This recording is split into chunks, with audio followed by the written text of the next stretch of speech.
name's Ryan Whitby. I study at James Cook University Townsville campus. I received the Defence University sponsorship. When I graduate engineering, I'm going to be a weapons electrical aircraft officer. My name is Lisa Holiday and I'm a third year dental science student at the University of Western Australia. I'm Bella and I'm a first year medical student at the University of Queensland in Brisbane. I'm a student of the graduate medical program, which means I'm sponsored by Defence to do my degree, and after I finish I'm going to be a medical officer in the Australian Army. Even up until the point when I got my Defence scholarship, I was still working very, very hard to get through. Defence pays me as would any other employer, and that salary is primarily to go to university. It's such a relief knowing that all I need to do is focus on uni. You know, when I go home at night I can actually do my study and relax and breathe and not have to worry about working and, you know, can I fit this in, can I fit that in? I discovered the DUS through Defence recruiting. At the time I was applying for a gap year program, and when I informed my recruitment officer that I wanted to do dentistry, he provided me with the information about this scheme, and I guess things just sort of went from there. When I moved to Townsville, I lived on my savings for a few months while I sorted out a job. I was going to uni 3.5 days a week. The days that I had off, I worked. So yeah, for the first few months, you know, I, like most people, you know, at uni worked hard to get by. I wanted to be independent, but that meant I had to be working at the same time as doing uni. And uni hours aren't that great to try and work a job around. I went onto my university site for scholarships and sponsorships and things like that, and I saw the Defence Force one, but I didn't realise I could sort of do that at the same time as studying medicine. So I just went onto the Defence recruiting website, found out a little bit more information, and I also spoke to some other med students who I was tutoring with at the time. And then I called up and got everything rolling. The application process for the Defence University sponsorship is pretty much the same as for all the other officer positions, in that you undergo your U-Day, assessment day, and then the officer selection board. From my point of view, I looked into a number of different large businesses and different employers for electrical engineering. For the most part, for a person straight out of university, you've got 2 or 3 different options. One is to head out to the mines and work for a few years, and your other option was to work for one of your specialist electronics companies or electrical manufacturers. You know, I'm just a regular student, you know, pushing my way through engineering, and Defence is the one thing I wanted to do with my degree. The benefits that come with the Defence University sponsorship are almost too good to be true. Outside of the salary, you receive the rest of your help debt paid for, you receive the compulsory textbooks that you need for uni. One advantage of living in a rural area and not going down to Brisbane to study university is that I also get a zone allowance. I get rent assistance, I've got full medical coverage, full dental coverage, I've got the sponsorship and uniform allowance. With the Defence sponsorship, you have support along the way and also job security when you finish, whereas a lot of the other scholarships is just a bulk payment of money. There you go, sort of, you know, do what you want with it. You don't get all the support, which I feel like you get with the Defence sponsorship. So it is a commitment, but, you know, it's definitely worth the commitment. When I finish university, I've got a guaranteed job for 3 years. The brilliant thing about Defence is if I want that job, it's always going to be there for me. You know, I've lived in Brisbane my whole life. I want to go to a uni here, I want to stay here, my family's here, and Defence will pay me to go to the uni of my choice. Upon graduation, I guess it sort of makes me a bit more secure in my mind, knowing that I've got a job sitting there waiting for me, and it allows me to plan around that. What excites me about a career in the Defence Force, aside from being in an aviation environment, is I'm going to be meeting lots of new people.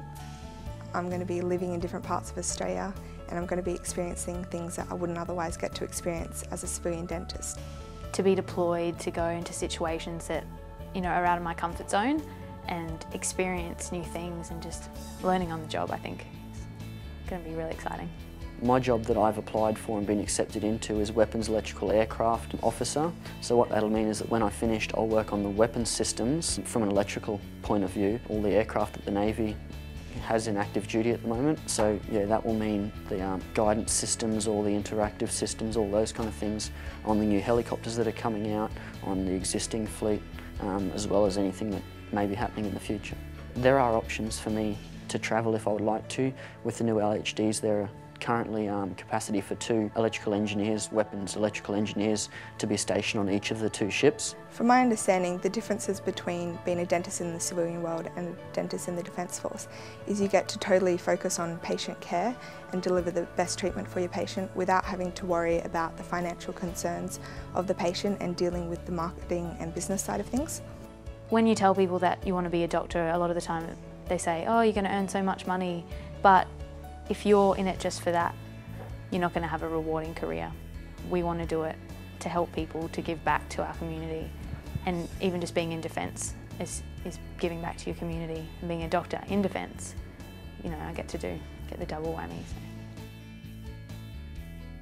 When I was in Year 10, I started to become really interested in defence, particularly in the Army. My father was in the Navy, so it was interesting that I went straight towards the Army, but I just feel for me the Army suits me better. I like the ground, I like, you know, not particularly too keen on the ocean. And yeah, since Year 10, just been interested in the Defence Force, interested in the Army, but never really thought that I would be able to, I mean, maybe I'd be in the reserves and stuff, but I never thought I could have a full-time career in the Army while doing medicine. I'm there to help the people who are trying to protect our country, and I am helping people. So yeah, being a doctor is about helping people, and that's what I'm doing. The main reason I chose the Air Force because I have a really strong interest in aircraft. I initially wanted to be a pilot when I was a bit younger before I decided on doing dentistry. So I guess that was sort of the only option for me in that sense. With the Navy, you've got options anywhere from, as an electrical engineer, as any engineer, you've got options that range from, you know, spending a few months on a sub to heading out to sea on a ship for a few months to doing a similar job to what I'm doing, which is a Monday to Friday, you know, 5-day-a-week job at the base down in New South Wales. So, you know, depending on what you're looking for, you can pretty well find it. They sponsor you for your whole degree, and you owe them back the years that they sponsor you +1. So my degree's 4 years, so I owe them 5 years. But I also know of someone else who just started their sponsorship this year and they're a 3rd year. So that means they'll be sponsored for 2 years and they owe them 3 years. Most likely one of my first postings in the Air Force will be to one of the larger bases, namely Richmond, Williamtown or Amberley, purely because they've got a larger dental facility and they've got more experienced dental officers to help me through as a graduated dentist as I proceed through my competency levels and gain more experience. As with all officer positions across the 3 forces, there's always an option for you to be thrown into any job. So while I could enter and do system programming jobs, you know, I could do logistical jobs, things like that that don't need specialist techniques or specialist skills, I will for the most part be spending most of my time down in New South Wales at HMAS Albatross, as that's where the Navy's 3 aircraft squadrons are stationed. As part of the sponsorship, I had to do a 1-week familiarisation course, and that was a really good opportunity because I got to meet other undergrads across Australia in different disciplines. And then for each year of sponsorship I have to do a 1-week motivational attachment in my area. So for me last year I did 1 week up at the Air Force Base in Pearce, just at the dental facility, watching what the dentist does there. So that was a really good opportunity, especially for me in 2nd year going into 3rd year treating patients. I got to see how he interacts with the patients and the type of things that I'll be doing in my future career as a dental officer in the Air Force. I enlisted, you know, a few months ago. Since I enlisted, I haven't done a day of defence training.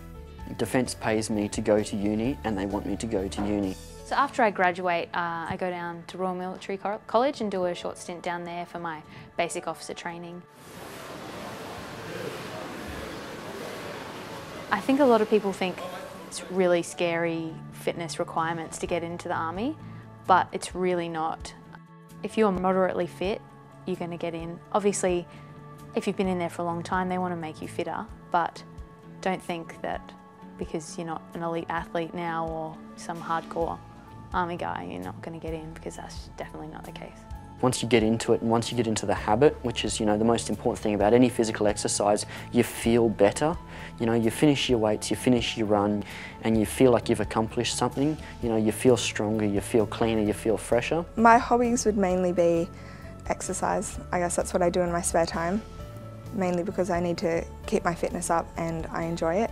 So mainly bike riding around Perth, and there's a thing called Jacob's Ladder in Kings Park, so I really enjoy running up and down that, surprisingly. And I'm also a little bit competitive, so at Officer Selection Board when we had to do our push-ups, I was the only girl there and I wanted to beat all the boys, so I did. When you finish, you need to find an intern position, and obviously then you're committed to that hospital for a certain amount of time. But the problem is, in the last few years, there's not a guaranteed intern position for every med graduate. But if you are going through a defence sponsorship, you've got a guaranteed position. You don't have to worry about that. That's not a stress in the back of your mind. From what I've heard, speaking to serving members, also other doctors who haven't had any military background, time served in the military is actually seen as really, really desirable. If you want to then get out of the army, go into civilian medicine, having that definitely hasn't set you back, having a few years in the army. If anything, it's given you an advantage. My grandparents are actually really stoked that I'm doing that. I think it'll be quite character building for me and really good life experience. Nadine's happy with the fact that I don't have to work now. When we started out, I was, like I said to you, I was out of the house 7 days a week, and it put a strain on our relationship. My mum was a little bit nervous because her baby's going away. I think she's going into it with a different sort of attitude. She wants to help. She might be a person who makes a big difference. She was very stressed about the more time she spent working, the less time she could spend studying, and that's all she really wanted to do. So now with the sponsorship, she doesn't have to worry about that anymore. She can focus completely on her study. My friends are really intrigued by the fact that I'm receiving this sponsorship. I think the thing that probably gets them most intrigued is the sponsorship itself, in terms of the salary I receive. In terms of actually serving in your uniform upon graduation, I'm not too sure how convinced they are, but I think it's really dependent on the individual who's doing it.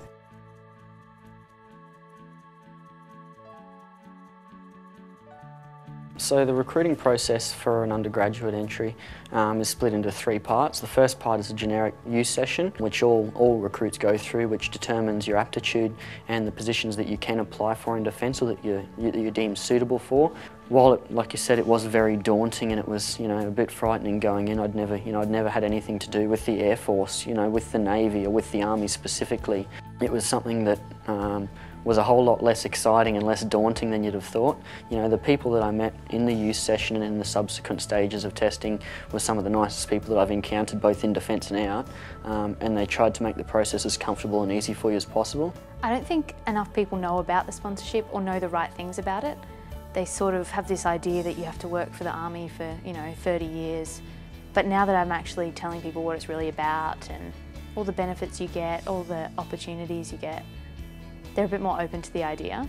And also, people didn't realise that you could sort of become sponsored later in your degree. It doesn't have to be first year. If you get to 3rd year and you realise that defence is really what you're interested in, you can apply for sponsorship then.